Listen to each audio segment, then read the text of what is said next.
हाजिर हैं हम, देखिए हमारी खुसूसी पेशकश सदाए हक, सिर्फ चैनल वन न्यूज पर।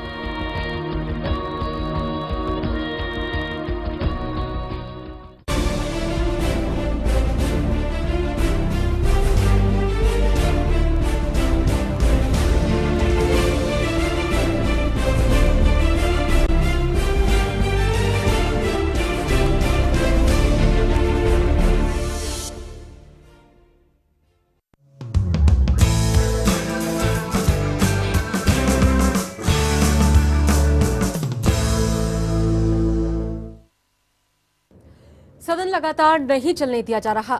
आप 12 बजे के बाद सदन में नजर नहीं आते। आप सभापति हैं, यह आपकी जिम्मेदारी है कि आप सदन को चलाएं। कुछ इसी अंदाज में आज मायावती राज्यसभा में हामिद अंसारी से भिड़ गई।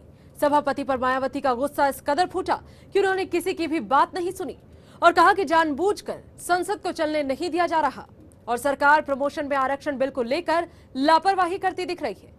मायावती वैसे भी अपने तेज तरार रवैये के लिए जानी जाती है और राज्यसभा में आज वो अपने उसी पुराने तेवर में नजर आई। नमस्कार, मैं हूं वंदना चंदेल और आप देख रहे हैं न्यूज लाइन। और न्यूज लाइन में हम सबसे पहले बात कर रहे हैं राज्यसभा में फूटे माया के गुस्से की। नहीं चल रहा है। नहीं, आप हाउस के चेयरमैन हैं।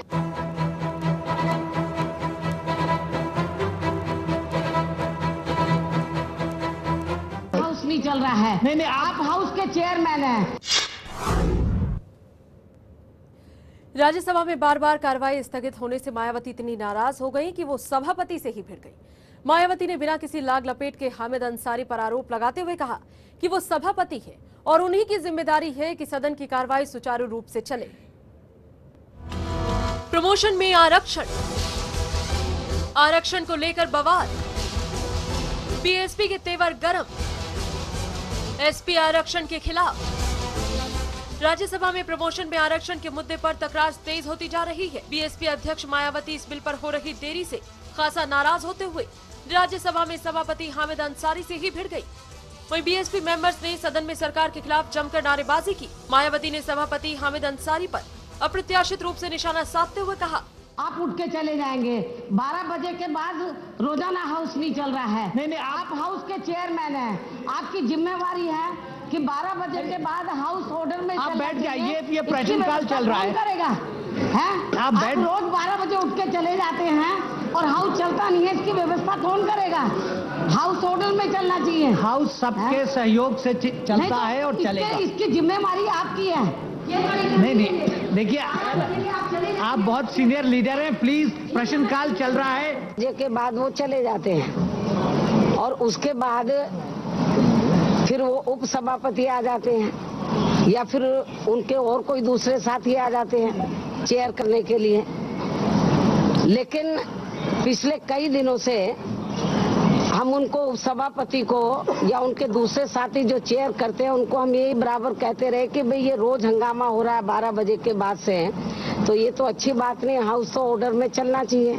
आप देश में SC ST के जो लोग हैं उनका प्रमोशन में रिजर्वेशन से संबंधित आप विधेयक लाना चाहते हो और भी जनहित के मामले हैं। इस बिल को राज्यसभा में पास होने में देरी हो रही है क्योंकि प्रमोशन में आरक्षण को लेकर एसपी शुरू से ही पुरजोर विरोध कर रही है। ऐसे में प्रमोशन में आरक्षण को लेकर बचे बवाल के बीच सबसे ज्यादा फजीहत यूपीए सरकार की है क्योंकि FDI के मुद्दे पर बीएसपी और एसपी के चलते ही यूपीए सरकार दोनों ही सदन में आंकड़ों के खेल में पास हो पाई थी। रोज ड्रामा होगा तो ये तो ठीक नहीं है। तो इसलिए मुझे ऐसा लगता है जिस तरीके का ये ड्रामा चल रहा है तो केंद्र की सरकार भी मुझे इसमें गंभीर नजर नहीं आ रही है। SC ST का जो प्रमोशन में रिजर्वेशन का मामला है वो हमें गंभीर नजर नहीं आ रही है। वो नहीं चाहती है कि ये विधेयक पास हो और इसके अलावा जो और जनहित के विधेयक है वो पास हो, वो गंभीर नहीं है। आइए आपको सबसे पहले ग्राफिक्स के जरिए ये बताने की कोशिश करते हैं कि प्रमोशन में आरक्षण बिल है क्या और अब तक इस बिल पर क्या कुछ हुआ।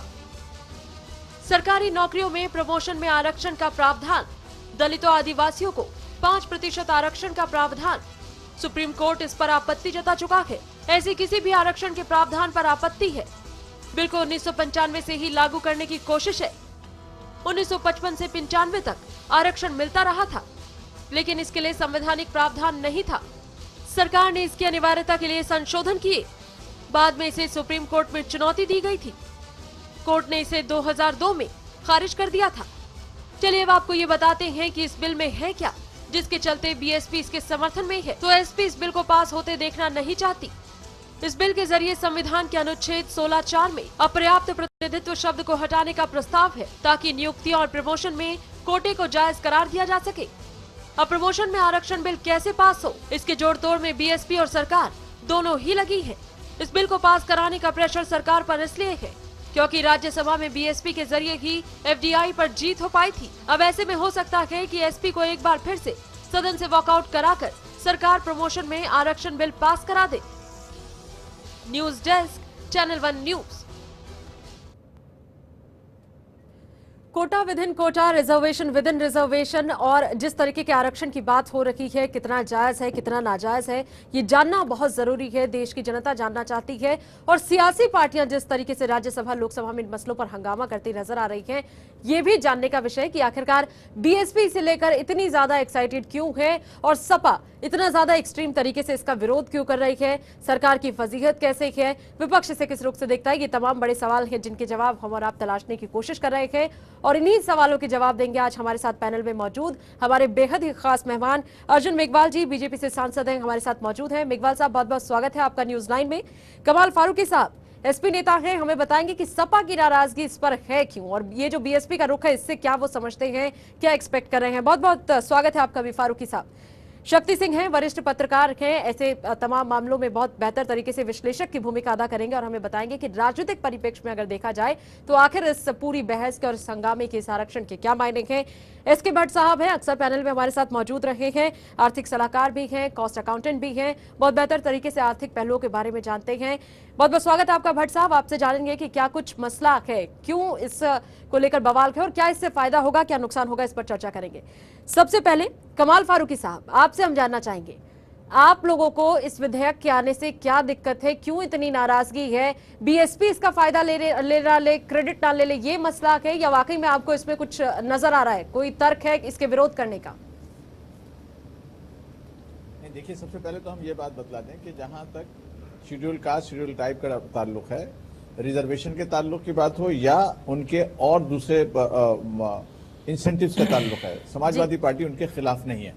यहाँ जो सबसे बड़ा जो हमारी मुखालफत है वो ये है कि आप ये रिजर्वेशन इन प्रमोशन जो कर रही हैं जी, तो ये बेसिकली जो ओबीसी और माइनॉरिटीज के जो राइट्स हैं उनको और ज्यादा खराब करेंगे। हमारा कहना यह है कि आप एक कॉन्क्लूसिव बिल लेकर आइए ताकि कॉन्क्लूसिव बिल के अंदर जो माइनॉरिटीज के साथ में जो प्रॉब्लम हो रही है, खास तरीके से आर्टिकल 341 के अंदर, जिसका हमने असेंबली के अंदर बाकायदा 2006 में रेजोल्यूशन पास करके भेजा हुआ है, और दूसरा जो ओबीसी को इससे निगलेक्ट किया जा रहा है, इग्नोर किया जा रहा है, हम ये चाहते हैं कि ये प्रमोशन की जब बात हो तो उसमें ओबीसी और माइनॉरिटी का इंटरेस्ट को प्रोटेक्ट किया जाए। हमारा बस इतना कहना है। ये तो एक बात रही। दूसरी बात ये है कि हम जहां तक जिस तरह से आज मायावती जी ने जिस तरह से जो चेयरमैन की जो बेइज्जती करी है, उनको नंगा करी है, उनको डिसरेस्पेक्ट करी है, वो कभी देखा नहीं गया है कि डायरेक्टली कोई चेयरमैन को एड्रेस करके इस तरह के शब्द इस्तेमाल नहीं करते जिस तरह से मायावती जी ने इस्तेमाल किया। अच्छा, जहां तक पार्लियामेंट में मसले के हमको प्रोटेस्ट करने का ताल्लुक है, यह हमारा डेमोक्रेटिक राइट है। अगर हम मसले के इसके ऊपर आवाज नहीं उठाएंगे तो कौन उठाएगा? लेकिन आपने माइनॉरिटीज के फेवर की बात की है। मायावती तो खुद कह रही है ना कि ये जो 5% आरक्षण है वो दलितों को मिल जाए, तो इसमें कहां से उनका फेवर नहीं हो रहा है? फेवर की तो बात की जा रही है। नहीं तो इसमें माइनॉरिटीज का कहां मिल रहा है? माइनॉरिटी तो आप चाहते हैं जो माइनॉरिटी में मुस्लिम आते हैं, जो माइनॉरिटी में क्रिश्चियंस आते हैं, उनको अलग से दिया जाए? बिल्कुल बिल्कुल बिल्कुल, क्योंकि मुसलमानों को 341 से पिछले 65 साल से मसीह के बाकायदा एक फ्रॉड करके अलग रखा जा रहा है, जिसमें कोई ओरिजिनल रिलीजन का कोई। फारूकी साहब मैं चाहूंगी आप हम चर्चा को आगे बढ़ाएं। इससे पहले आप शुरुआत में इसे स्पष्ट करें जगह कि दलितों को भी इसकी जरूरत है, मुसलमानों को भी इसकी जरूरत है, तो आप किस चीज के खिलाफ है? दलितों को मिल रहा है इस चीज के खिलाफ है कि दलितों को मिलेगा तो मायावती को बेनिफिट होगा, या आप चाहते हैं कि मुसलमानों को मिले तो आपकी पार्टी को बेनिफिट हो? नहीं, हमें मायावती जी की बेनिफिट या अपने नुकसान की बात नहीं है, हम उसूल की बात कर रहे हैं। हम उन लोगों में से हैं कि अगर कोई चीज उसूल की, जैसे मिसाल के तौर पर एफडीआई के ऊपर हमारा शुरू से निर्णय था कि हम उसके मुखालफत करेंगे, और हमने वहां लोकसभा में भी उसको विड्रॉ किया और यहां भी विड्रॉ किया।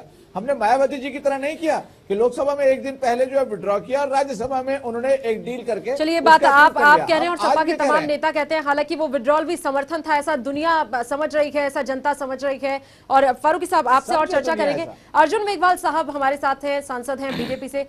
अर्जुन जी, राज्यसभा में जिस तरीके से देख रहे हैं हम, मायावती जी गुस्सा हो जाती हैं और गुस्सा इस कदर हो जाती है कि अध्यक्ष महोदय जो हैं उन्हीं को कुछ कुछ कह रही है कि भाई 12 बजे आप चले जाएंगे, सदन नहीं चलता, आपकी जिम्मेदारी है, तमाम चीजें। और जिस तरीके से इस विधेयक को लेकर खासकर माहौल जो है वो गर्मा गया है, क्या आपकी पार्टी का रिएक्शन इस पर? देखिए, ये जो आज जो मायावती गुस्सा हुई, ये संसदीय लोकतंत्र में ठीक नहीं है जी, और हमारी पार्टी ने अपनी प्रतिक्रिया दे दी है जी। मैं थोड़ा आपका जो ये विषय है उसकी तरफ आना चाहता हूं जी जी जी कि पदोन्नति में आरक्षण के विषय पे आपकी अपनी अभी रिपोर्टिंग थी कि सुप्रीम कोर्ट ने इसको खारिज कर दिया था। जी, मेरा ये कहना है कि सुप्रीम कोर्ट ने कभी इसको खारिज नहीं किया, कभी इसको अनकॉन्स्टिट्यूशनल घोषित नहीं किया जी। लास्ट जजमेंट 2006 में एम नागराज का आता है जिसमें वो कहते हैं कि 3 कंडीशन पूरी करो जी। अगर ये मायावती 3 कंडीशन यूपी में पूरी कर देती तो ये समस्या ही पैदा नहीं होती जी। और हम राजस्थान से आते हैं, राजस्थान में भटनागर समिति बनी, अभी सुप्रीम कोर्ट में फिर मामला गया तो सुप्रीम कोर्ट ने कहा यू कैन कंटिन्यू इट।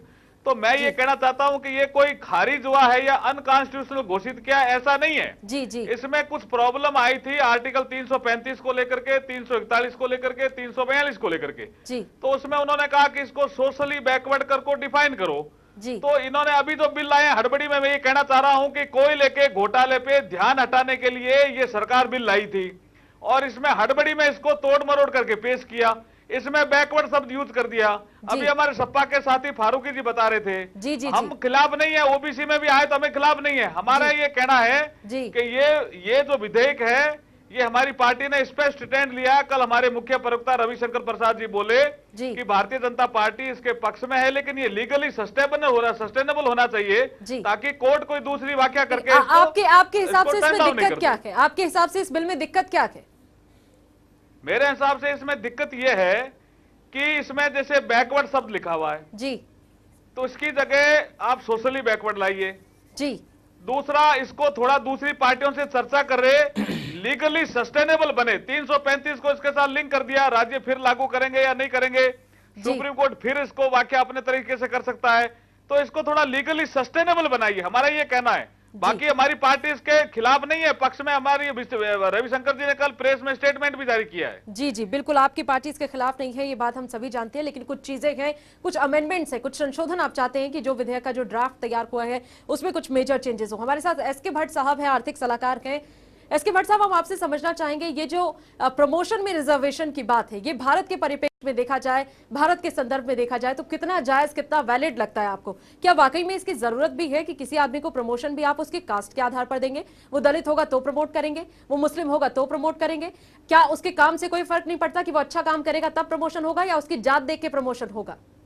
वंदना जी, सबसे पहले तो इस बात की बहुत खुशी है कि आप हमेशा ज्वलंत मुद्दों को उठाते हैं जो देश हित में हो और जो देश की जनता है उसको सारी बातों की जानकारी मिले। देखिए, जैसा आपने कहा कि मैं एक आर्थिक सलाहकार हूं, मैं पॉलिटिकल मैटर्स पे डिस्कशन नहीं कर सकता। और इसमें जो सबसे इम्पॉर्टेंट चीज़ है वो ये है कि सबको ये क्लियरली पता हो कि हमारे पास है क्या और हम करना क्या चाहते हैं। ये पूरा जो इंटायर पॉलिटिकल गहमेट है जो जिसमें ये सारी चीज़ें चल रही है, एक जो अपनी पॉलिटिक्स है, जो डिफरेंट टाइप की चीज़ें हैं, मैं आपके सामने कुछ मुद्दों को रखना चाहूँगा जो एकदम फैक्ट और फेस पे चीज़ें सामने लाएंगी। सबसे पहले आपको ये बताना चाहूँगा कि यूपी पावर कॉरपोरेशन के केस में ऑनरेबल सुप्रीम कोर्ट ने 2 चीज़ों पे अपना टेस्ट रखा था।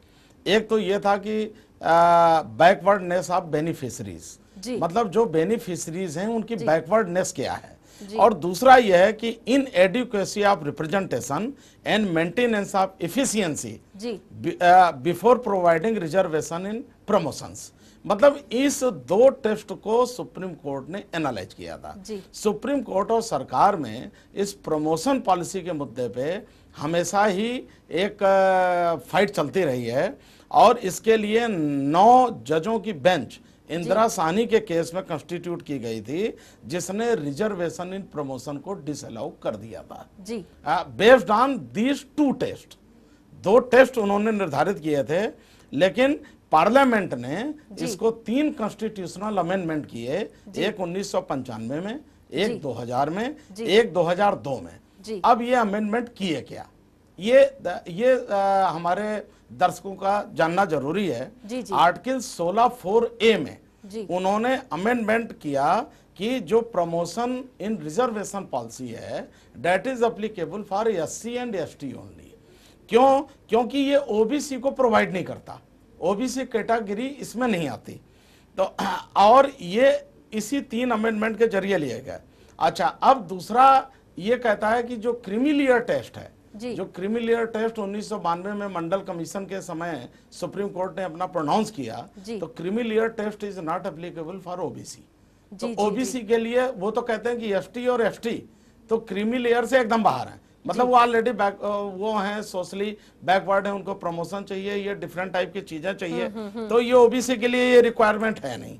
और जितने भी अर्लियर जजमेंट हुए हैं उन्होंने यही कहा है कि रिजर्वेशन से लॉस ऑफ एफिशिएंसी होती है। लॉस ऑफ एफिशिएंसी, ये एक बड़ा मुद्दा है कि जब एफिशिएंसी का लॉस हो रहा है तो आखिर ऐसे रिजर्वेशंस की क्या जरूरत है। बतौर वरिष्ठ पत्रकार शक्ति सिंह जी, आपसे जानना चाहेंगे राजनीतिक विश्लेषक के तौर पर, क्या सियासी पार्टियां, क्या ये जो राजनीतिक दल है महज अपने नफे नुकसान के लिए तय कर दिए कि दलित वोट बैंक चाहिए हमें तो इसको हम प्रमोट कर देते हैं, इस बिल को, हमें इसका वोट बैंक चाहिए तो हम इसे प्रमोट कर देते हैं? क्या वो ये नहीं देख रहे हैं कि इस देश में किस तरीके का एक डिसबैलेंस, एक असंतुलन क्रिएट हो जाएगा अगर ऑफिस में काम करने वाले तमाम लोगों में से किसी को ये पता चले कि फला आदमी दलित है, फला आदमी मुस्लिम है, फला फॉरवर्ड कास्ट है, और उनको पता चले कि तीनों बराबर काम करते हैं लेकिन प्रमोशन सिर्फ उसका हो रहा है जो दलित है? क्या ये जायज है? क्या ये हमारे स्ट्रक्चर में सेट बैठता है? जो विश्लेषण अभी आप कर रही हैं वही सच्चाई है, लेकिन ये दुखद स्थिति है और इसमें राजनीतिक दल अपना तत्कालीन फायदा देखते हैं। वो दूरगामी फायदा या देश हित की बात तो बाद में सोचते हैं। पहले जो चुनाव आने वाले होते हैं या जो उनको राजनीतिक लाभ इन निर्णयों से मिलना होता है उसके अनुसार अपनी पोजीशनिंग करते हैं, अपनी कंस्टिट्यूएंसी के हिसाब से वो पोजीशनिंग करते हैं, और जिसका नतीजा ये होता है कि देश में एक असंतोष का भाव पैदा हो रहा है। ठीक है, जो लोग पिछड़े हैं, जिनको जो अवसर नहीं मिले हैं, उनको अवसर मिलना चाहिए। मंडल कमीशन ने उनको रोजगार में अवसर दिया, रिजर्वेशन के माध्यम से दिया और उनकी हिस्सेदारी बढ़ाई। अब एक नया मुद्दा, ठीक है, देश अब इन चीजों को पीछे छोड़कर अब आगे बढ़ रहा था, लेकिन मार्केट अब फिर से ये आपने नया राग शुरू कर दिया राजनेताओं ने कि चलिए अब फिर से एक बार रिजर्वेशन की। सिर्फ इतना है कि जो अपना फायदा है या अपनी नाकामियां हैं उनको छुपाना, केंद्र सरकार अपनी नाकामियों को छुपाना चाहती है, और कुछ क्षेत्रीय दल जो है जो आने वाले चुनाव में अपनी कंस्टिट्यूएंसी को मजबूत करना चाहते हैं, सिर्फ इसलिए ये मुद्दे हैं, ना कि वास्तविक तौर पे बहुत चिंतित हैं उन पिछड़े लोगों के। कमाल फारूकी साहब सपा नेता हैं, आप हमें बता रहे थे कि क्या आपके विरोधाभास है इस पूरे विधेयक को लेकर, लेकिन क्या जो शक्ति सिंह कह रहे हैं कि महज अपने फायदे के लिए आप लोग इन चीजों को इस्तेमाल करते हैं, फारूकी साहब हम चाहते हैं कि आप थोड़ा सा स्पष्ट करें कि आखिरकार क्यों इस देश में जरूरत है प्रमोशन में रिजर्वेशन की, क्यों जरूरत है? ऐसा क्यों लगता है आप लोगों को कि ये होना चाहिए, चाहे वो दलितों के लिए आपको लगता हो, चाहे वो मुसलमानों के लिए आपको लगता हो, लेकिन ऐसा लगता ही क्यों है कि इस देश में प्रमोशन भी रिजर्वेशन के आधार इस पर होना चाहिए? ऐसा विचार क्यों? देखिए, पहली बात तो ये है कि जहां तक मुसलमानों का ताल्लुक है ना, वो पोजीशन बड़ी क्लियर कर दूं आपको। मुसलमान तो बेचारा अभी 341 के अंदर उसको बिल्कुल एक्सक्लूड कर दिया गया है। मजहब की बुनियाद के ऊपर मुसलमान को 341 में शेड्यूल कास्ट शेड्यूल ट्राइब की वो मिल नहीं रही है जी। और ये धोखा हुआ है। कांग्रेस हुकूमत ने मसले के बाकायदा मसले के उसमें प्रोविजन किया, और बाद में सिर्फ हिंदुओं के लिए था, लेकिन बाद में सिखों को ऐड किया गया और उसके बाद बुद्धिस्ट को ऐड किया गया, लेकिन मुसलमान और क्रिश्चियंस को अभी भी उससे अलग रखा गया है। सुप्रीम कोर्ट के अंदर पिछले 2 साल से एक ये केस पेंडिंग है जिसमें इनको एफिडेविट फाइल करना है। सुप्रीम कोर्ट ने क्वेश्चन भेजा है कि ये मजहब की बुनियाद के ऊपर आप जो डिस्क्रिमिनेशन कर रहे हो वो सही है गलत है। कांग्रेस आज तक उसमें सिर्फ एफिडेविट नहीं फाइल कर पा रही है जी। तो एक तो हमारा कहना ये कि ये अपना आप स्पष्ट करो, क्योंकि बहुत सारी 3-4 स्टेट ऐसी हैं जो बाकायदा असेंबली में रेजोल्यूशन पास करके 2006 में हमने रेजोल्यूशन पास करके दिया हुआ है कि भाई आप ये 341 में मुसलमानों को भी रिजर्वेशन दीजिए। तो अभी उनके तो प्रमोशन की स्टेज नेक्स्ट वाली है, अभी तो उनको पहली स्टेज भी नहीं मिल रही है। दूसरी बात यह है कि जो इसमें 16(4) का मेरे भाई ने जो हवाला दिया, बिल्कुल सही हवाला दिया। बेसिकली जो ये प्रमोशन की जो बात आ रही है, ये प्रमोशन की बात सिर्फ शेड्यूल कास्ट के लिए आ रही है। हमारा कहना यह है कि ये इसमें डिस्क्रिमिनेशन नहीं होना चाहिए। एंट्री लेवल तो ठीक हो गई आपकी, लेकिन जब प्रमोशन की बात आए तो उसमें ओबीसी के साथ में ज्यादती नहीं होनी चाहिए, क्योंकि अगर ओबीसी के साथ में ज्यादती हो गई तो वो तो बहुत ही पीछे रह जाएंगे। फारूकी साहब, अपने जो कुछ डाउट्स थे वो आपने क्लियर कर दिए, लेकिन आपने मेरे सवाल का जवाब अब तक नहीं दिया कि इस देश को रिजर्वेशन की, प्रमोशन में रिजर्वेशन की इस देश को क्या जरूरत है, उससे किसका भला होने वाला, कैसे भला होगा? कहते हैं कि जी देखिए, हमारा कहना यह है कि अव्वल तो होना नहीं चाहिए, अव्वल होना नहीं चाहिए, ये आप कह रहे हैं।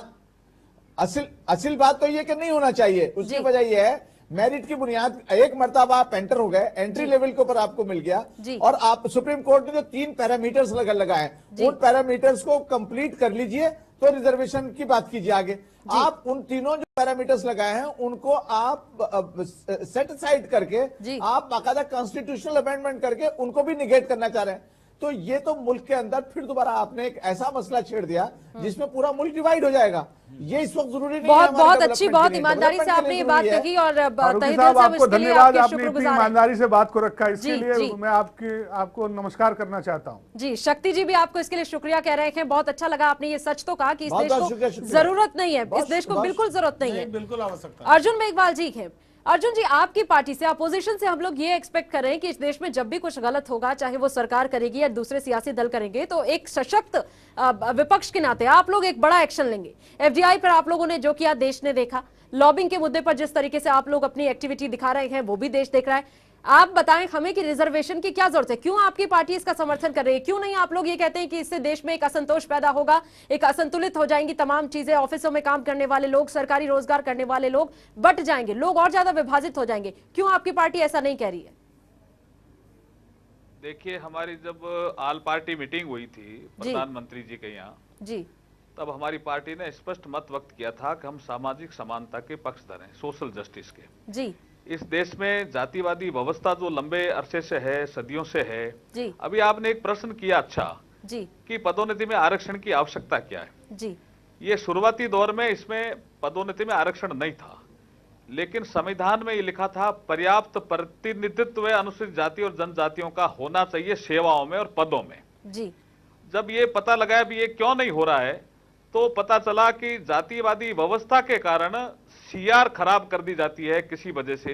तो ये मसला तो देखो जातिवाद से जुड़ा हुआ है जी। हमारी पार्टी में भी इसमें बहुत गहनता से अध्ययन किया जी। और इसके बाद जब प्रधानमंत्री के यहाँ जब बात हुई तब ये कहा कि भाई ये लीगली सस्टेनेबल हो, ऐसा आप संविधान संशोधन लेकर के आओगे तो हम इसका समर्थन करेंगे। ये बात हमारे साफ कही थी नेताओं ने। जी, मेघवाल साहब, आप तक पहुंच रही है हमारी आवाज? हाँ, पहुंच रही है, बताइए। जी, बीच में कुछ कहना चाहूँ। हाँ हाँ बिल्कुल कहिए। मैं ये कहना चाहूंगा आपसे जी कि आपको आवाज आ रही है मेरी? बिल्कुल बिल्कुल, आप कहिए।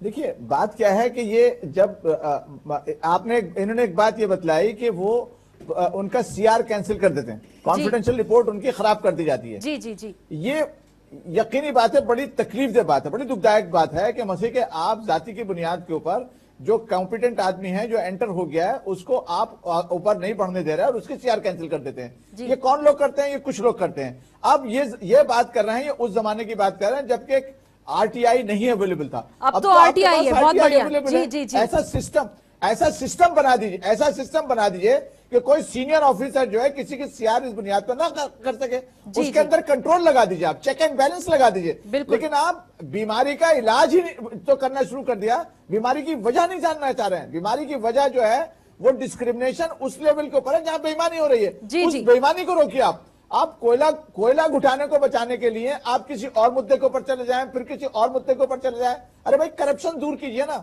जो कॉन्फिडेंशियल रिपोर्ट के अंदर जो लोग बेईमानी कर रहे हैं उनको सख्त से सख्त सजा दीजिए आप उनका बाकायदा उन लोगों का सीआर कैंसिल कर दीजिए, खराब कीजिए। वो तो आप कर नहीं रहे, आप पूरे सिस्टम को दोबारा चेंज कर लेना चाहते हैं। बिल्कुल, बिल्कुल। सुप्रीम कोर्ट ने जो 3 कंडीशन लगाई हैं उनको 3 कंडीशन को आप पार करके कॉन्स्टिट्यूशनल अमेंड करा के उसको खत्म करना चाहते हैं। बिल्कुल बिल्कुल, आप जायज बातें आप कह रहे हैं। और ये शेड्यूल कास्ट के फायदे में नहीं है। ये एक बड़ा मसला है। राजनीतिक पार्टियां इस बात को अगर महसूस भी कर रही है तो खुल के विरोध नहीं कर रही, और ऐसा क्यों? इससे तो देश दो जो पार्ट में बढ़ जाएगा और खाई से एक खिंच जाएगी। लोग एक दूसरे से जात पूछा करेंगे और कहा करेंगे शायद तुम्हारी जात ये थी, या तुम दलित थे, या तुम बैकवर्ड थे, या तुम मुस्लिम थे, इसलिए तुम्हारा प्रमोशन हुआ। तो कहीं ना कहीं मेंटल लेवल पे भी, कहीं ना कहीं उनकी साइकी पे भी इसका जो है एक बड़ा नेगेटिव इंपैक्ट पड़ेगा। हमारे साथ रहमतुल्लाह जी जुड़ रहे हैं, डॉक्टर रहमतुल्लाह जो कि हमारे न्यूज हेड है। डॉक्टर रहमतुल्लाह, सपा वाले ये कहते हैं कि जो विधेयक मायावती जिस विधेयक के फेवर में कह रही है, या सरकार जो लेकर आ रही है प्रपोजल, उसमें चेंजेस ये होने चाहिए कि महज दलितों को नहीं मिलना चाहिए, मुसलमानों को भी मिलना चाहिए। क्या ये जायज है? मुसलमानों को मिले तो सब ठीक है? वंदना, देखिए, हर पार्टी अपने अपने वोट बैंक को एड्रेस कर रही है। कमाल फारूकी साहब के बात से मैं इत्तेफाक करता हूं। उन्होंने ठीक कहा कि जब धारा 341 में अमेंडमेंट की बात आती है उसमें हर पार्टी खामोश हो जाती है। आखिर क्यों? एक दलित अगर कोई हिंदू है, वो आज अगर मुस्लिम हो जाता है तो वो सारी जो सुविधाएं हैं जो दलितों को मिल रही है उससे वो वंचित हो जाता है। आखिर कौन सी ईमानदारी है, कौन सी ऑनेस्टी है, जब इनकी सच्चाई रिपोर्ट ये कह रही है कि जो भारत के मुसलमान हैं उनकी ज्यादातर जो भारत के मुसलमान हैं उसकी स्थिति दलितों से बदतर है, तो फिर आप उनके अपलिफ्टमेंट के लिए क्या कर रहे हैं? तो मुझे लगता है कि जो भी देश में सत्ता में है, और लंबे दिनों से चूंकि कांग्रेस सत्ता में, तो नीति और नियत दोनों के लेवल पर कहीं ना कहीं ईमानदारी नहीं है। इसी का यह नतीजा है कि आज, जबकि आपको मैं बता दूं कि ये दलितों को या रिजर्वेशन की जो भी बातें हैं ये सिर्फ 10 साल के लिए की गई थी, आज 65 साल के बावजूद ये चीजें क्यों लिंगर ऑन हो रही है? इसका मतलब कहीं ना कहीं आप ईमानदारी से जो अपनी पॉलिसी है या पॉलिसी है उसको लागू नहीं कर पाते हैं। जो देश के नागरिक हैं उनके साथ इंसाफ नहीं कर पाते हैं। यही वजह है कि ये खाई आज बढ़ती जा रही है और ये रिजर्वेशन की बात हो रही है। अगर रिजर्वेशन की तो ठीक है, समाजवादी पार्टी का ठीक कहना है कि आखिर दलितों को क्यों, आखिर जितने बाकी जो रिजर्वेशन है, जो ओबीसी है, उनको दिया जाए। फिर महिलाओं की तरफ से आवाज उठेगी, फिर उनको क्यों नहीं? तो मुझे लगता है कि अगर सरकार ईमानदारी से काम करे, अपनी पॉलिसी, ईमानदारी शायद बड़ा भारी भरकम शब्द है सियासत में रहमतुल्लाह जी। बड़ी उम्मीद तो की जाती है ईमानदारी की, लेकिन बड़ा भारी सा शब्द है, और ऐसा लगता है कि डिक्शनरी का कोई ऐसा शब्द है जिसमें तमाम पेज हैं जिसके बारे में डिस्कशन ही नहीं करना चाहता कोई। फिलहाल हमारे साथ एसके भट्ट साहब हैं। भट्ट साहब, आपसे भी एक सवाल पूछूंगी मैं, लेकिन आपसे पहले शक्ति जी हैं, उनका रुख करते हैं। शक्ति जी, ऐसा नहीं लगता है कि रिजर्वेशन, प्रमोशन में रिजर्वेशन देना सोसाइटी के लिए एक स्लो पॉइजन होगा? आज बेशक राजनेता इसे अपने बेनिफिट के लिए यूज कर लें, अपने वोट बैंक के लिए यूज कर लें, तमाम तरीके की चीजें वो इसके पक्ष में और इसके तर्क में, कुतर्क में रख दें, लेकिन ये स्लो पॉइजन का काम करेगा। क्योंकि एक बार हमने देखा कि किस तरीके से आरक्षण को लेकर दंगे भड़के थे, कई लोग थे उन्होंने आत्महत्या कर ली थी। अब जब प्रमोशन में भी इस तरीके की चीजें होंगी, और बहुत एक बेसिक बात जो फारूकी साहब ने कही कि आप जब शुरुआत करते हैं, जब इनिशियल स्टेज होती है, उस वक्त अगर आप रिजर्वेशन दे तो उसके कुछ मतलब है, लेकिन एक लेवल पे पहुंच कर रिजर्वेशन के कोई मायने नहीं रह जाते। क्या कहेंगे आप इस पर? देखिए, स्लो पॉइजन का टर्म मैं यूज नहीं करना चाहूंगा। देखिए, ये जरूर है कि जब जो पिछड़ा वर्ग है उसको भी समाज की मुख्यधारा में लाने की आवश्यकता है। उसके लिए जो सामाजिक, जो सोशल रिफॉर्म्स होने चाहिए देश के अंदर, सरकार के माध्यम से और गैर सरकार के संगठनों के माध्यम से, उसमें जो प्रयास चल रहे हैं वो चल रहे हैं, लेकिन उनको और ज़्यादा बल प्रदान किया जाना चाहिए, ना कि उनको राजनीतिक रंगमंच पर लाकर और उस पर एक विवाद की स्थिति पैदा करके, और देश को माने जो कि विकास है या देश की जो मुख्यधारा है उसमें एक अवरोध उत्पन्न करके इस मुद्दे को नहीं देखा जाना चाहिए। मेरा ये मानना है कि देखिए, आरक्षण चाहिए। आरक्षण अगर नहीं, जो सोशली इकोनॉमिकली वीकर सेक्शन है उनको अगर आप अपने विकास के साथ जोड़ना चाहते हैं, अपनी गति के साथ उनको लेकर चलना चाहते हैं, तो निश्चित तौर पे उनको कुछ स्पेशल प्रिविलेज मिलने चाहिए, इसमें कहीं कोई दो राय नहीं है। लेकिन जिस तरह से इन पर राजनीति हो रही है वो खेदजनक है, वो खेदजनक है। भट्ट साहब, आपसे मैं ये जानना चाहूंगी, कितना सही होगा अगर ये जो रिजर्वेशन और आरक्षण की हम बात करते हैं, चाहे वो प्रमोशन में हो चाहे किसी भी स्तर पर हो, अगर ये किसी जात पात के ऊपर उठ के आर्थिक लेवल पे अगर इसको ला दिया जाए, कितना बेहतर और कितना फायदेमंद ये साबित होगा? क्योंकि आज मसला ऐसा लगता है कि जात पात जो है वो सियासी वोट बैंक में जरूर होता हो, लेकिन एक कॉमन मैन, एक ले मैन, एक आम आदमी जो है, अब वो वो अपनी आर्थिक जरूरतों और आर्थिक बंदिशों में ज्यादा घिरा हुआ नजर आता है। तो ऐसा लगता है कि आरक्षण की जरूरत तो उसे है जिसके पास पैसा नहीं है, जिसके पास स्टेटस उसका पैसे के चलते खत्म हो गया। तो आर्थिक लेवल पे होता तो कुछ ज्यादा अच्छा होता। बिल्कुल वंदना जी, बिल्कुल आपने ठीक कहा कि हर आदमी को अर्थ की आवश्यकता है और आर्थिक विश्लेषण के आधार पर ही एक चीज का निर्धारण किया जा सकता है कि कौन गरीब है, कौन अमीर है, किसको आवश्यकता है, किसको कहां पर किस तरीके की चीज़ों की रिक्वायरमेंट है। इसमें मैं एक चीज़ पे आपका ध्यान आकर्षित करना चाहूँगा कि हम ये जो रिजर्वेशन की बात करते हैं तो रिजर्वेशन दो कैटेगरी पे, एक एंट्री लेवल पे तो था ही, वो बहुत दिनों से चल रहा है, और दूसरा अब प्रमोशन पे है।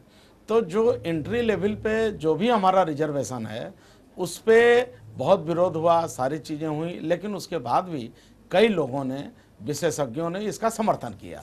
क्यों? क्योंकि सारे के सारे लोग चाहते थे कि इन सारे लोगों का प्रमोशन हो।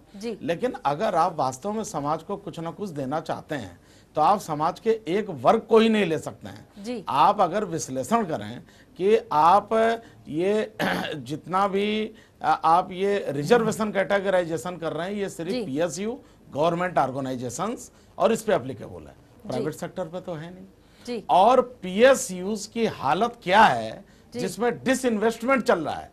पिछली गवर्नमेंट में डिसइन्वेस्टमेंट मिनिस्टर को अपॉइंट किया गया था जो सारे पीएसयूज को डिसइन्वेस्ट कर रहा था।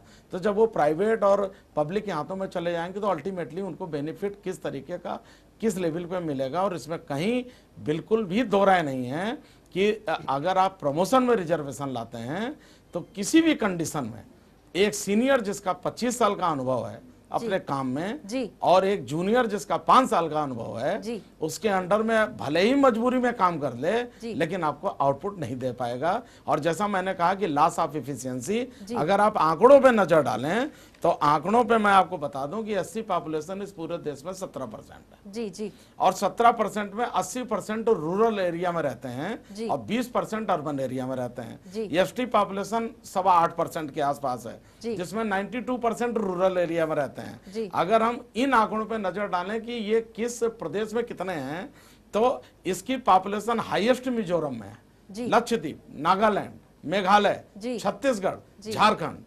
और इन सारे फैक्टर्स को अगर आप देखें कि जो ग्रुप ए और ग्रुप बी कैडर की जो एम्प्लॉयमेंट है, जो प्रमोशनल पॉलिसीज हैं, उसमें आप पाएंगे कि इन लोगों का रिप्रेजेंटेशन, इवन दो कि आरक्षण इनका 15% और 7.5%, 22% है, रिप्रेजेंटेशन 16% से ऊपर नहीं हो पाया।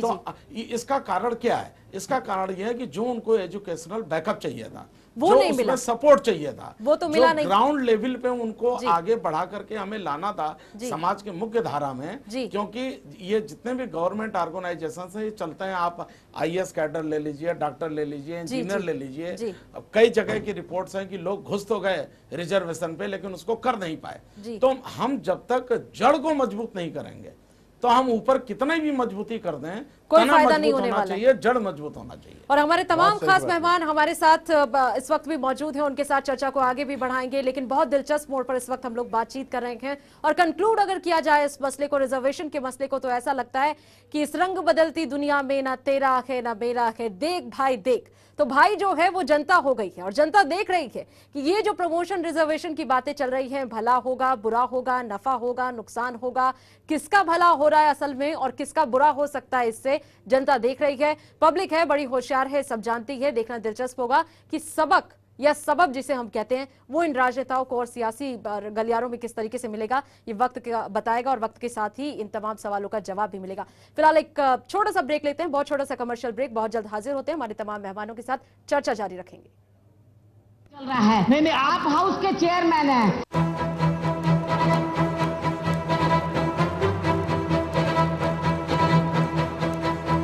हाउस नहीं चल रहा है नहीं, आप हाउस के चेयरमैन हैं।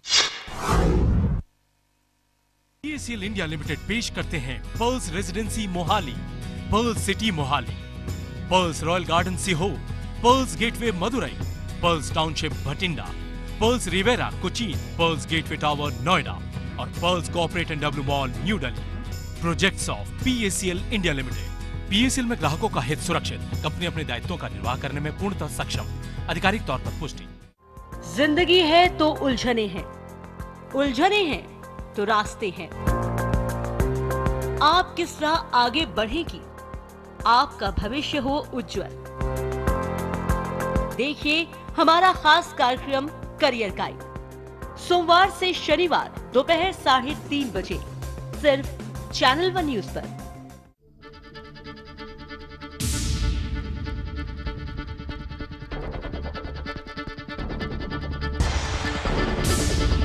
चैनल 1 न्यूज का खुलासा, ऑपरेशन मेडिकल चलता रहा है सिर्फ चैनल 1 न्यूज पर।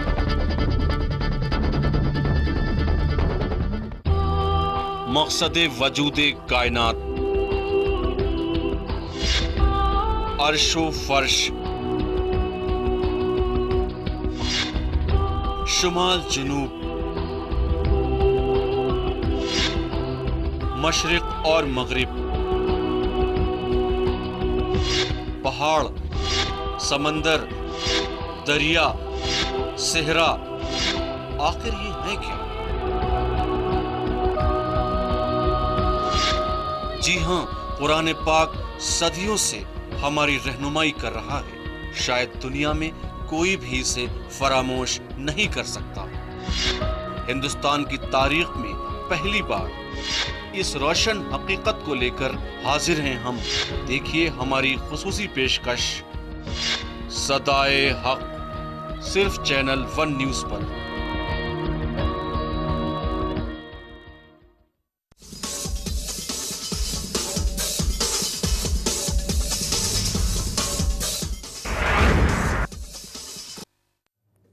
ब्रेक के बाद एक बार फिर आप सभी का बहुत बहुत स्वागत है। देख रहे हैं आप न्यूज लाइन और अब जिस मुद्दे की हम बात कर रहे हैं वो मुद्दा ऐसा है जिसने सरकार को झुकने पे मजबूर कर दिया। वॉलमार्ट पर लॉबिंग की हम बात कर रहे हैं। वॉलमार्ट पर लॉबिंग के मुद्दे पर आखिरकार सरकार ने विपक्ष की मांग को मान लिया। संसदीय कार्य मंत्री ने कहा कि पूरे मामले की जांच वो रिटायर्ड जज से कराएंगे।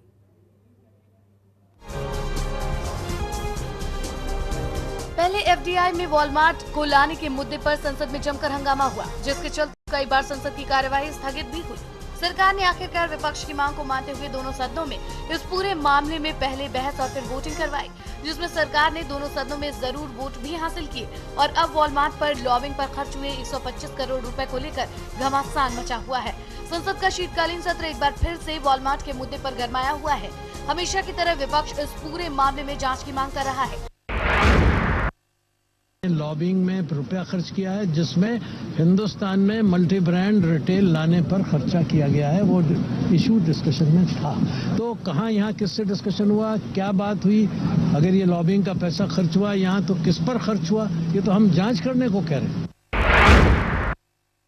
विपक्ष भले ही वॉलमार्ट पर वोटिंग में सरकार से हार गया हो, लेकिन अब वो लॉबिंग पर सरकार को घेरने में कोई कसर नहीं छोड़ना चाहती। बीजेपी के वरिष्ठ नेता मुरली मनोहर जोशी ने इस पूरे मुद्दे पर जांच कराने की मांग की है, तो वहीं सरकार भी अब मामले में जांच के लिए तैयार हो गई है। देखिए, शुरू में तो किसी चीज का सोल्यूशन नहीं होता, तो धीरे धीरे आगे बढ़ते हुए हम सोल्यूशन निकालेंगे। ये अभी तय करेंगे, ये तो बातें करनी है, ये तो कल ही शुरू हुई है। मैंने इतना कह दिया है कि रिटायर्ड जज से हम जांच कराएंगे, क्योंकि हम छुपाना कुछ नहीं चाहते। हमारी इच्छा है, हमारा लक्ष्य है, हमारा उद्देश्य है कि हम जो सच्चाई है, हकीकत है, सामने आए। भारत में वॉलमार्ट को लाने के लिए कंपनी ने लॉबिंग की थी और उसके लिए कंपनी ने 4 साल में करोड़ों रुपए पानी की तरह बहा दिए। भले ही देश में अब वॉलमार्ट का रास्ता साफ हो गया है, लेकिन अब वॉलमार्ट पर लॉबिंग पर विपक्ष एक बार फिर से सरकार पर जमकर आरोप लगाने में बिल्कुल भी कोताही नहीं बरत रही है और अब शीतकालीन सत्र में संसद के अंदर वॉलमार्ट पर लॉबिंग का मुद्दा गरमाकर सरकार को बैकफुट पर धकेलने की कोशिश कर रहा है। Bureau report, channel 1 news. तो इस देश में क्या कुछ नहीं होता और जो कुछ होता है वो सबने देखा है। मतलब सीधा सा कहने का जो अर्थ है वो यही है कि यहाँ पर एफडीआई आती है, दो पार्टियां हैं जो इसके विरोध में होती हैं, वो वॉकआउट कर जाती है और उनका वॉकआउट भी सरकार को समर्थन दे जाता है। ये भी इस देश में मुमकिन है। इस देश में ये भी मुमकिन है कि कुछ दिनों बाद एक नई रिपोर्ट आती है। रिपोर्ट कहती है 125 करोड़ रुपए वॉलमार्ट ने खर्च किए, लॉबिंग हुई, सेटिंग हुई, मैनेज किया गया लोगों को। ये लोग कौन है ये अब तक पता नहीं चला, ये भी यहाँ मुमकिन है। एक और चीज जो मुमकिन है, विपक्ष का हंगामा जो हर दूसरे तीसरे दिन हम देखते हैं। हंगामा इस बात को लेकर है कि लॉबिंग हुई सो हुई, किसको मिला, पैसा किसने यूज किया, कैसे सेट हुआ, कैसे मैनेज हुआ, ये अब सरकार बताए। ये भी इस देश में होता है और इस देश में ये भी होता है कि विपक्ष के हंगामे के आगे सरकार झुक जाती है। बड़ी दिलचस्प सी बातें हैं। ये देश जो है ऐसी दिलचस्पियों से भरा हुआ है और यहाँ की सियासी और राजनीतिक चीजों का क्या कहना, हर रोज नए बवाल, नए बयान सामने आते हैं। आज जिस मुद्दे की हम बात कर रहे हैं वो भी अपने आप में कम बड़ा नहीं, लॉबिंग का मुद्दा है और ऐसा मुद्दा जिस पर सरकार को अब विपक्ष की बात माननी पड़ी है। हमारे साथ हमारे पैनल में बहुत ही खास मेहमान मौजूद हैं। अर्जुन मेघवाल साहब बीजेपी से सांसद हैं, हमारे साथ इस वक्त मौजूद हैं। शक्ति सिंह वरिष्ठ पत्रकार हैं, एसके भट्ट साहब कास्ट अकाउंटेंट हैं और आर्थिक सलाहकार भी हैं और साथ ही हमारे न्यूज हेड डॉक्टर रहमतुल्लाह भी हमारे साथ हैं। सबसे पहले अर्जुन मेघवाल जी, बीजेपी को ऐसा लग रहा है कि अगर वॉलमार्ट ने 125 करोड़ रुपए खर्च किए हैं तो वो बीजेपी के खेमे में तो आए नहीं, जैसा लग रहा है बीजेपी को। जो सदन में हम लोग सुनते हैं उसके आधार पर मैं ये कह रही हूँ, और जो आया है उसमें तमाम उद्योगपति भी हो सकते हैं, राजनेता भी हो सकते हैं, सांसद भी हो सकते हैं, सरकार से जुड़े लोग हो सकते हैं। क्या आप संतुष्ट हैं अब जब सरकार ये कह रही है कि हम रिटायर्ड जज से मांग करा देंगे? क्या इससे आपको खुशी होगी या जेपीसी की मांग जो आप कर रहे थे वो उन्होंने मानी नहीं? देखिए, हमने जुडिशियल इंक्वायरी की मांग की थी। हमारे यशवंत सिन्हा जी का भाषण आपने शायद सुना नहीं होगा। नहीं, हमने बिल्कुल सुना है। यही कहा था कि जुडिशियल इंक्वायरी होनी चाहिए जी और टाइम बाउंड उसका रिजल्ट आना चाहिए जी। हमारा ये कहना है कि 125 करोड़ रुपए जी वॉलमार्ट ने जब लॉबिंग पर खर्च किए, वो भी इंडिया में खर्च किए जी, तो वो किसको दिए, ये जांच का विषय है। कि क्या हम भाजपा चाहती है? ऐसा नहीं है जी। पूरा देश ये जानना चाहता है कि लॉबिंग पे 125 करोड़ रुपए किस पे खर्च हुए, किसने लिए, किसको दिए जी, ये देश जानना चाहता है जी। तो आप खाली भाजपा की मांग नहीं है, पूरे विपक्ष की मांग है। अगर रिटायर्ड जज मांग जांच कर ले इस पूरे मामले की तो आप लोग संतुष्ट हैं या उससे ऊपर की कोई अथॉरिटी की तलाश हुई है ना हमारी जी? वो लोकसभा में जब इनका बयान दिया और उन्होंने कहा हम रिटायर्ड जज के, हाई कोर्ट या सुप्रीम कोर्ट के रिटायर्ड जज से जांच कराएंगे जी, और उन्होंने कहा टाइम बाउंड में हम इसका रिजल्ट लाएंगे। टाइम बाउंड में रिजल्ट आना चाहिए, लेकिन टाइम बाउंड कितना ये नहीं बताया उन्होंने। ये नहीं बताया, लेकिन हमारी डिमांड थी 60 डेज। विद इन 60 डेज आप लोग चाहते हैं नतीजे आ जाए कि किसको मिला है किसको नहीं मिला है। हाँ, किसको मिला किसको दिया, क्योंकि उन्होंने अपनी बैलेंस शीट में दिखाया वहां पे जी, और वो सीनेट में पेश हुआ है जी, इसलिए now it is a documented. जी जी जी, अब ये डॉक्यूमेंटेड है और अब इस पर सरकार ने आखिरकार आपकी बात मान ली। ये जरूर कहीं ना कहीं राहत की खबर है विपक्ष के लिए और सरकार को माननी ही थी, क्योंकि मसला ऐसा था कि इस पर कोई शायद शांति से बैठ नहीं सकता था और सदन चले, ये तो बेहद ही जरूरी है। हमारे साथ शक्ति सिंह जी हैं। शक्ति जी, विपक्ष मांग कर रहा है इस चीज की कि आप जेपीसी बनाइए, आप कहीं जुडिशियल इसकी पूरी जांच करवाइए, आप तमाम चीजें विपक्ष ने सामने रखी। सरकार ने कहा चलिए इतना तो नहीं, आपको थोड़ा बहुत संतुष्ट किए जाते हैं, एक रिटायर्ड जज से इस मामले की जांच कराते हैं। ये जांच के नतीजे कितने दिन में आएंगे ये अब तक नहीं बताया है। क्या ये जांच काफी होगी इस देश में उन तमाम लोगों को बेनकाब करने के लिए जिन्होंने ये 125 करोड़ रुपए लिए हैं? वॉलमार्ट क्योंकि ये दावा कर रहा है, जैसे कि बहुत सही बात मेघवाल जी ने कही कि अब ये डॉक्यूमेंटेड है। अमेरिकी सीनेट में ये चीज पेश हुई है कि वॉलमार्ट ने अपनी बैलेंस शीट में शो कर दिया कि देखिए भारत में हमने 2008 से लेकर 2012 4 साल लॉबिंग की, हमने भारत में 125 करोड़ रुपए खर्च किए। तो डिनाई तो नहीं किया जा सकता कि भारत में ये पैसा आया नहीं आया है, किसे मिला है। क्या ये जांच काफी होगी ऐसे लोगों को बेनकाब करने के लिए? देखिए, ये बहुत ही दुखद स्थिति है कि देश में इतने बड़े आर्थिक फैसले को प्रभावित करने के लिए एक कंपनी 125 करोड़ रुपए खर्च करती है और देश के जो नीति निर्धारक लोग हैं वो चाहे सत्ता पक्ष में हो या जिस पक्ष में भी हो, अगर वो उसको एक सुगम रास्ता प्रदान बना कर दे देते हैं 125 करोड़ में, तो ये देश की अस्मिता के लिए बहुत बड़ा प्रश्न चिन्ह है। दूसरी चीज कि अभी भी अपने देश में लॉबिंग या उसको आप क्या कह सकते हैं कि कन्विंस करने के लिए आप किसी को पैसा नहीं दे सकते, ये कानूनी तौर पे इलीगल है। तो इसकी जांच तो होनी चाहिए और इसका खुलासा भी होना चाहिए। लेकिन मैं एक चीज और कहना चाहता हूं कि पिछले कुछ वर्षों में कितने घोटाले हुए, कितने बड़े बड़े घोटाले हुए, उनके आगे ये 125 करोड़ कुछ नहीं निकल पा रहा है। तो 125 करोड़ का क्या होना है? कल विपक्ष भी भूल जाएगा इस स्थिति को। फारूकी साहब माफ कीजिएगा, मेघवाल जी हमारे साथ मौजूद हैं बीजेपी से। मेघवाल जी, भूल जाएंगे क्या आप लोग? 4-5 दिन बाद मामला ठंडा हो जाएगा। देश की जनता जैसे आदी हो गई है, पहले कोलगेट आता है फिर शांत हो जाते हैं, 2G आता है शांत हो जाते हैं। अब हम देखते हैं वो खेल में जो घोटाला हुआ उसमें भी शांत हो गए। तो ऐसा लग रहा है ये मामला भी ठंडा पड़ जाएगा। कोई भी मामला देश भूलता नहीं है। आगामी जो 2014 में चुनाव आएंगे जी, उसमें देश की जनता अपना असर दिखाएगी। इसलिए ये इतना जो अमेरिका की सीनेट में पेश हुआ है, कोई जनता भूलने वाली है क्या इसको?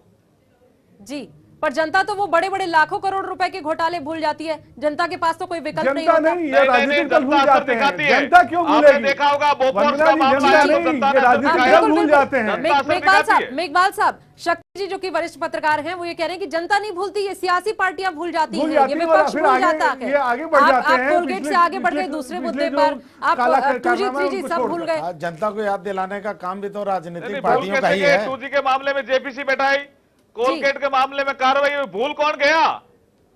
हम तो समय समय पे उसके मुद्दे को उठाते रहते हैं, और जब भी कोई मीटिंग होगी जब उसमें उठाते रहते हैं। अब की बार चुनाव आएंगे उसमें उठाएंगे, चुनाव में मुद्दा उठाएंगे। लेकिन सच बात तो ये मेघवाल जी, नतीजे बहुत ज्यादा आज से 15 साल या 20 साल पीछे की राजनीति को देखें तो अगर कोई इशू राजनीतिक दल उठाते थे और अगर वो सड़क पर ले जाते थे तो उसको एक कंक्लूसिव लड़ाई के तौर पर कंक्लूड करते थे। लेकिन आज उन राजनीतिक दलों जो विपक्ष में हैं उनके अंदर वो मादा नहीं दिखता कि किसी भी इशू को वो कंक्लूसिव एंड तक ले जाए। मेघवाल जी, हम चाहते आप जवाब दें, क्योंकि विपक्ष पर ये बड़े आरोप लगते हैं कि बड़ा कमजोर है। विश्वास का अभाव है। इस लोकतांत्रिक देश का जो विपक्ष है वो बड़ा कमजोर है और हमेशा किसी ना किसी तरीके से बस चिल्लाकर, आवाज बुलंद कर कुछ समय के लिए बड़ा दिखता है कि बड़ी एक्टिवनेस दिख रही है विपक्ष में, लेकिन फिर शांत हो जाता है। ऐसा ही है क्या? देखिए वंदना जी, ये 2G में राजा जेल नहीं गया, कलमाड़ी जी कॉमनवेल्थ में जेल नहीं गए। ये क्या कहना चाह रहे हैं कि कौन सा कंक्लूसिव एंड में बात करते हैं? हमारी जो अभी जो सिस्टम है उसके है कि ये सरकार गिरनी चाहिए, सरकार गिरनी चाहिए। मजबूती से मुद्दे उठाए गए हैं विपक्ष ने, जिसके कारण ये सारी कार्रवाई हुई है। नहीं, आपको लगता है कि विपक्ष जिस तरीके से काम कर रहा है वो काफी है? विपक्ष की भूमिका इतनी ही होनी चाहिए थी कि सदन में जब मामला आए तो आप लोग खूब एक्टिव हो जाएं और खूब सक्रिय होकर खूब सारा हंगामा करें? क्या इतनी है विपक्ष की भूमिका? पूरे साल हम क्यों नहीं ऐसा देखते हैं? 5 साल हम क्यों नहीं ऐसा देखते हैं कि सरकार जब भी कोई गलत एक्शन ले विपक्ष सड़क पर उतर आए? नहीं, आप क्या खाली संसद में देख रहे हैं? क्या अडवाणी जी ने यात्रा नहीं की काले धन की? क्या 2G पे हमने देशव्यापी आंदोलन किया? क्या हमने महंगाई के विरोध में आंदोलन नहीं किया? क्या हमने भारत बंद नहीं किया? ये आप मतलब किस तरह का आंकड़ा पेश कर रहे हैं, मेरी समझ में नहीं आ रहा है। हम तो सीधे से ये कहने की कोशिश करें कि विपक्ष से इस देश को बड़ी उम्मीदें हैं। विपक्ष की जिम्मेदारी है लोकतांत्रिक व्यवस्था में कि सत्ता पक्ष अगर एक भी गलती करे, खरा उतरेगा। वंदना जी, विपक्ष उम्मीदों पे खरा उतरेगा। चलिए, आपके शब्दों पर हमें यकीन है। इस उम्मीद में है कि कांग्रेस की जो नाकामियां हैं उनसे इनको सफलता मिलेगी। ऐसा नहीं होने वाला। ऐसी उम्मीद है क्या मेघवाल जी? कांग्रेस की नाकामियां तो नकारात्मक वातावरण कांग्रेस के लिए बना रही है जी, लेकिन जो हमारा एजेंडा है सकारात्मक रूप से जी, वो आप समय समय पे देख रहे हैं और आगे 2014 के चुनाव में भी देखेंगे। जी, रहमतुल्लाह जी, डॉक्टर रहमतुल्लाह जी, आप हमें बताएं कि ये जो इस देश में लॉबिंग का मसला है, जांच भी की जा रही है, क्या ये काफी है देश को ये बताने के लिए कि किसने गड़बड़ की किसने नहीं की? ये काफी है? 125 करोड़ रुपए की बड़ी एक सही बात शक्ति सिंह जी ने कही कि लाखों करोड़ रुपए के घोटाले जिस देश में हो जाते हो, उस देश की तो जनता भी इनकी आदी हो गई, तो 125 करोड़ रुपए का जनता क्या हिसाब किताब रखेगी? डॉक्टर रहमतुल्लाह जी, पहुंच रही है आप तक आवाज?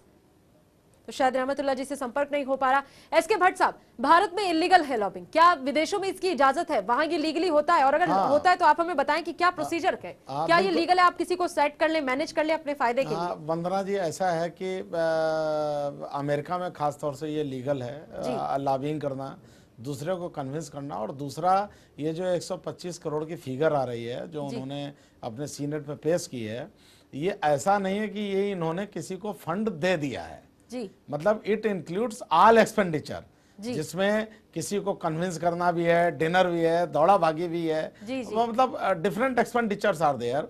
लेकिन हमारे देश में ये गैर कानूनी है जी। आप अपनी बात को अपने डेमोक्रेटिक सेटअप से कन्विंस करने के लिए हम आपसे मिल सकते हैं, लेकिन कन्विंस करने के लिए हम आपके ऊपर एक्सपेंडिचर नहीं कर सकते जी, किसी भी प्रकार से जी। लेकिन वास्तविकता इससे हटके है। वास्तविकता यही है कि अगर हमें आपको कन्विंस करना है तो हमें आपको तोहफे भी देने होंगे, आपको डिनर भी कराना होगा, और आपको विदेश यात्राओं पर भी भेजना पड़ेगा। अब ये जो मुद्दे बार बार उठ रहे हैं कि साहब इतने बड़े बड़े घोटालों के बीच में इन घोटालों की क्या अहमियत है? जैसा अभी आपने बहुत एक अच्छा एफडीआई पे प्रोग्राम किया था, 2-3 आप सेशन कर चुके हैं। जी, उसमें ये बार-बार ये बात निकल के सामने आई आर्थिक सलाहकारों की और कई लोगों की, तो उसमें ये एकदम स्पष्ट है कि इस रिटेल ट्रेड में इससे कोई बेनिफिट नहीं होने वाला। बेनिफिट उठाएंगी यही कंपनियां। तो अगर कंपनियां बेनिफिट उठाती हैं और हमारे राजनीतिज्ञ और जो एमपीज और इस टाइप के जितने भी पॉलिटिशियंस हैं वो अगर उनकी एडवोकेसी से मोटिवेट हो जाते हैं किसी भी तरीके से, तो फिर हमको ये सब तो झेलना ही है और झेलेंगे बिल्कुल। और मैं एक चीज और जोड़ना चाहता हूँ कि शायद वास्तव में से ये 125 करोड़ की फिगर नहीं हो सकती। ये हो सकता है कि एक छोटा सा एक फॉर्मेलिटी हो, उन्होंने जो बुक्स में आया हो। ये हो सकता है कि कई सौ करोड़ की संपत्ति ये खर्च हो भारतीय राजनीतिक दलों पे या व्यवस्था पे अपनी बात को मनवाने के लिए। जी अर्जुन मेघवाल जी, वैसे ये सवाल मतलब वक्त नहीं है इस सवाल के पूछने का, आप मुझे शायद ये भी जवाब देने की पलटकर की संभावना क्या हो सकती है, लेकिन फिर भी मैं चाहती हूँ आप हमें बताएं। इन केस मान लीजिए यूपीए सरकार के या तमाम उन सांसदों में कुछ लोगों का नाम आ जाए कि कुछ लोगों को मैनेज किया गया हो जिन्होंने वोटिंग की फेवर में या जो वॉकआउट कर गए, इस तरीके की जिन्होंने चीजें की, विपक्ष क्या चाहता है, उसके आगे फिर क्या? आप लोगों को वैसे भी ये शक है कि सरकार में शामिल लोगों को या जिन लोगों ने वोटिंग की उन्हीं को मैनेज किया गया है, तो फिर विपक्ष का क्या स्टैंड होगा इस पर? देखिए, पहले तो हम ये जांच में ये चाहते हैं कि 125 करोड़ रुपए कहां खर्च किए गए, किसको दिए गए या नहीं दिए गए। अभी जैसे कह रहे थे डिनर पे खर्च हुए या विदेश यात्राओं पे खर्च हुए, तो ये पहले तो देश ये जानना चाह रहा है, खाली विपक्ष नहीं, देश भी ये जानना चाहता है। देश के हर नागरिक को ये अधिकार है। बिल्कुल ठीक बात कि एफडीआई रिटेल में आने पे अगर लॉबिंग पे इतना पैसा खर्च हुआ है, इसका मतलब इसमें भ्रष्टाचार की बू आ रही है। बिल्कुल। इसमें कुछ वॉलमार्ट ने अपने अधिकारियों को सस्पेंड भी किया है जी, जांच भी चल रही है। तो देश, पूरे देश के नागरिक जानना चाहते हैं इसमें।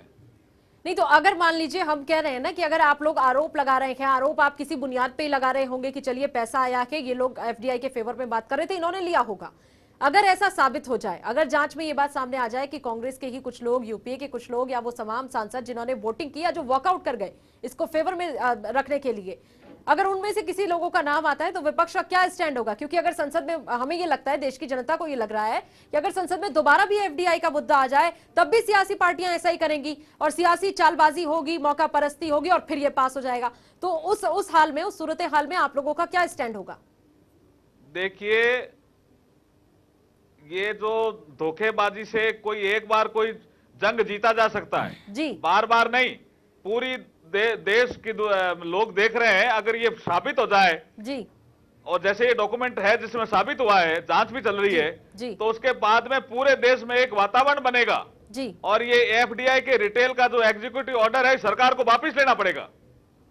चलिए, ऐसी आप उम्मीद कर रहे हैं कि इसको सरकार वापस ले लेगी। हालांकि ऐसा लगता है कि अगर इतनी कुछ सेटिंग और मैनेजमेंट हुआ होगा तो जिसके साथ भी हुआ हो उसका जरूर निजी फायदा हुआ है, और आदमी जब एक बार किसी चीज का फायदा उठाता है तो वो बिल्कुल नहीं चाहेगा वो चीज खत्म हो जाए। भट्ट साहब, अगर मैं गलत हूं तो आप मुझे करेक्ट करें, अगर कहीं इन्वॉल्वमेंट भी है इन लोगों की, अगर किसी भी तरीके से इन्वॉल्व है और दोबारा भी ये मसला आ जाए संसद में, आपको लगता है रिजेक्ट होगा?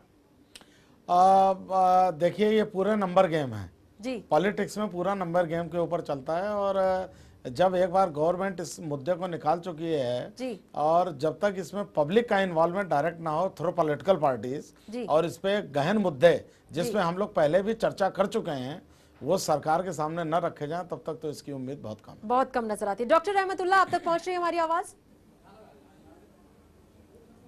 डॉक्टर रहमतुल्लाह, आप सुन पा रहे हैं हमें?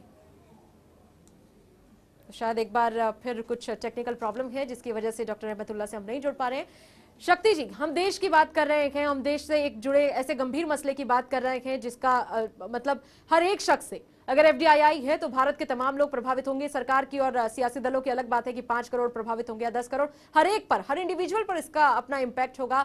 सरकार जो भी कहे, उनके आंकड़े जो भी कहें, लेकिन सच यही है, देश की जनता जानती है कि वॉलमार्ट के आने से हर किसी पर प्रभाव पड़ेगा। क्या जिस तरीके से लॉबिंग की जाती है, जिस तरीके से मैनेज किया गया है, क्योंकि अगर वॉलमार्ट भी अपनी बैलेंस शीट में कुछ चीजें शो कर रहा है तो वो गलत नहीं होंगी, और जैसा आपने खुद कहा कि हो नहीं सकता ये आंकड़ा 125 करोड़ को, ये आंकड़ा कई बड़ा भी हो सकता है, बहुत बड़ा हो सकता है, तो क्या इस देश में लोकतांत्रिक व्यवस्था होने के बावजूद एक शख्स है अपने वोट के माध्यम से वो अपना यकीन जताता है कि मैंने अपना सांसद, अपना नेता चुन के भेज दिया, उसकी जिम्मेदारी है। तो क्या अब हमारे यहाँ की जो राजनीति है, जो हमारी राजनीतिक परंपरा है, उसमें इतनी मिलावट हो चुकी है कि लोग पहचान करना भूल गए कि हम देश के हित के लिए बैठे हैं कि अपने हित के लिए बैठे?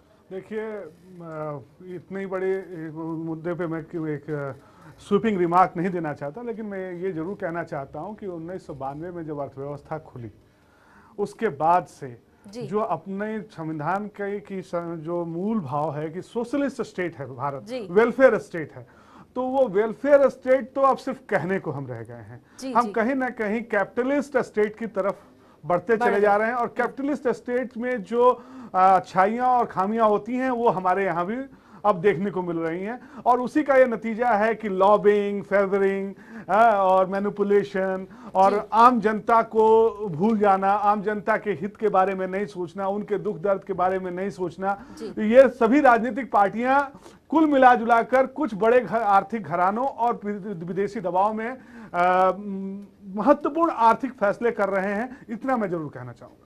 बिल्कुल। फिलहाल अर्जुन मेघवाल जी, वक्त हमारे पास बहुत कम है, आप लोगों से बहुत संक्षेप में आपसे आपकी राय चाहेंगे। क्या आपको लगता है कि आप सियासी चीजों से हटकर कहीं बड़े स्पष्ट तरीके से इसका जवाब दें, दो टूक लहजे में दें, बड़ी ईमानदारी से दें, ऐसी हम आपसे उम्मीद कर रहे हैं कि मेघवाल जी, क्या देश के राजनीतिज्ञ जो हैं, क्या जो पॉलिटिशियंस हैं, जो पॉलिटिकल पार्टीज हैं, वो इतनी ज्यादा अब स्वार्थी हो गई है कि एक कंपनी उन्हें खरीद सकती है? ऐसा भी हो सकता है कि विदेशी कोई आए और आप जो राजनेता हैं हमारे, उनको खरीद ले। क्या ये मुमकिन है? इस स्तर तक गिर गई है क्या राजनीति भारत में? देखिए, जो पिछले सालों में जो कुछ घोटाले सामने आए, उससे निश्चित रूप से इस देश की राजनीति की अव्यवस्था पर एक नकारात्मक प्रभाव गया है। लेकिन मुझे अभी भी एक उम्मीद है कि इस देश की जनता आने वाले चुनाव में बहुत साफ सुथरे राजनीतिकों को चुनने का प्रयास करेगी। आपने देखा होगा कि 14वीं लोकसभा के बाद 15वीं लोकसभा में इसका इंपैक्ट और सुधार आया है, और मुझे लगता है कि 15वीं के बाद 16वीं लोकसभा में इसका असर आपको देखने का मिलेगा कि जो साफ सुथरे पॉलिटिशियन है वो संसद में ज्यादा पहुंचेंगे। जी बिल्कुल, ऐसी हम भी उम्मीद करें। डॉक्टर रहमतुल्लाह, आप तक पहुंच रही है हमारी आवाज? जी वंदना, बताइए। जी डॉक्टर रहमतुल्लाह, हम कार्यक्रम के आखिरी पड़ाव में हैं और बिल्कुल समाप्ति की ओर हैं। बहुत संक्षेप में आपसे आपका जवाब चाहेंगे। क्या इस देश में राजनीति का स्तर, राजनीतिज्ञों का स्तर बहुत गिरता जा रहा है कि अब कोई विदेशी भी आके उन्हें खरीद सकता है? नहीं, बिल्कुल। अभी जो जिस तरह के वॉलमार्ट के खुलासे हुए हैं, उससे तो यही लग रहा है कि हमारे देश के जो राजनीतिज्ञ हैं उन्हें खरीदा जा सकता है। अगर वो वॉलमार्ट का ये कहना है कि 125 करोड़ रुपए उसने लॉबिंग में इंडिया में अगर खर्च किए हैं, तो रियली एक बड़ा सवाल या निशान है, एक प्रश्न चिन्ह लगते हैं कि हमारे राजनेता इस तरह के बिकाऊ हो गए हैं। और मुझे लगता है कि अगर ये जो रिटायर्ड जज इसकी इंक्वायरी करेंगे और इसकी तहकीकात करेंगे तो उससे खुलासा होगा, और तब मुझे लगता है कि ऐसे चेहरे बेनकाब होंगे। बेनकाब होंगे, ऐसी उम्मीद जरूर की जा रही है। भट्ट साहब, आपसे भी बहुत संक्षेप में, क्या सुधार की कोई गुंजाइश है इस माहौल में? अगर राजनीति इतनी गंदली, इतनी मैली हो जाएगी तो फिर क्या होगा इस देश का? सुधार के लिए सशक्तिकरण की बहुत ज़्यादा आवश्यकता है, और उसके बिना सुधार की गुंजाइश कम है, क्योंकि हम सोशल गुड की तरफ कम देख रहे हैं और अपने पॉलिटिकल बेनिफिट, अपनी चीज़ों की तरफ ज़्यादा ध्यान दे रहे हैं। अभी हमने आरक्षण पे चर्चा की और विभिन्न मुद्दों पे चर्चा की। अब आरक्षण वाली ही बात पे अगर मुस्लिम भी उसमें शामिल हों और ये सारी चीज़ें शामिल हो, बिल्कुल ठीक है, क्योंकि ऑब्जेक्ट ये है कि समाज को फायदा मिले, समाज को फायदा, हमको फायदा मिले, ये आवश्यक नहीं है। और समाज को फायदा पहुंचाने के लिए आप सिर्फ SC ST अमेंडमेंट कर रहे हैं। अभी मैंने आपको बताया कि हाँ, वाहनवती जी ने जो अटॉर्नी जनरल हैं, उन्होंने गवर्नमेंट को 20 बार चिट्ठी लिखी है कि ये प्रपोजल आपका सुप्रीम कोर्ट में टर्न डाउन हो जाएगा। जी बिल्कुल बिल्कुल। फिलहाल शक्ति सिंह जी है। शक्ति सिंह जी, क्या इस देश का भविष्य होगा अगर वर्तमान ऐसा है? लोकतंत्र में जनता जनार्दन होती है, और एक चीज जान जाइए कि जनता, अगर जनता ने ठान लिया कि इस देश की व्यवस्था को सुधारना है, या जो उसमें जो गुणात्मक नकारात्मकता आई है उसको खत्म करना है, तो एक झटके में पूरी चीजें बदल सकती हैं। इसमें कोई बिल्कुल एक झटके में पूरी सूरत बदल सकती है। लेकिन कहते हैं, मैं ऐसी उम्मीद करता हूँ। ऐसी उम्मीद आप जता रहे हैं और हम भी इसी पॉजिटिव थॉट के साथ इस प्रोग्राम को एंड करते हैं कि उम्मीद है कि भारत के जो हालात हैं वो सुधरेंगे तब, भविष्य तब सुधरेगा जब वर्तमान सुधरेगा। और सुधारने की जिम्मेदारी कोई और नहीं, जनता की है। देश की जनता को जागना होगा, अलर्ट होना होगा, जागरूक होना होगा, एक बार फिर से खिलाना होगा नींद में सोए हुए इन तमाम राजनीतिज्ञों को जिन्होंने कभी आप से कुछ मांगा था, आपसे वोट की अपील की थी, आपने अपना भरोसा उनको सौंपा था और उसके बावजूद जो कुछ वो आपके साथ कर रहे हैं वो आपके सामने है। फैसला अब आपको करना है कि अगली बार क्या कुछ सबक आप इससे लेते हैं और क्या कुछ सबब आप उन्हें देते हैं। ये देखना बड़ा दिलचस्प होगा और तस्वीर कुछ और साफ होगी जब 2014 के लोकसभा चुनाव होंगे, तब पता चलेगा कौन कितना सही और कौन कितना गलत। इसी के साथ न्यूज लाइन में फिलहाल इतना ही। हमारे सभी मेहमानों का बहुत बहुत शुक्रिया तहे दिल से चर्चा में हमारे साथ शामिल होने के लिए। शुक्रिया, धन्यवाद।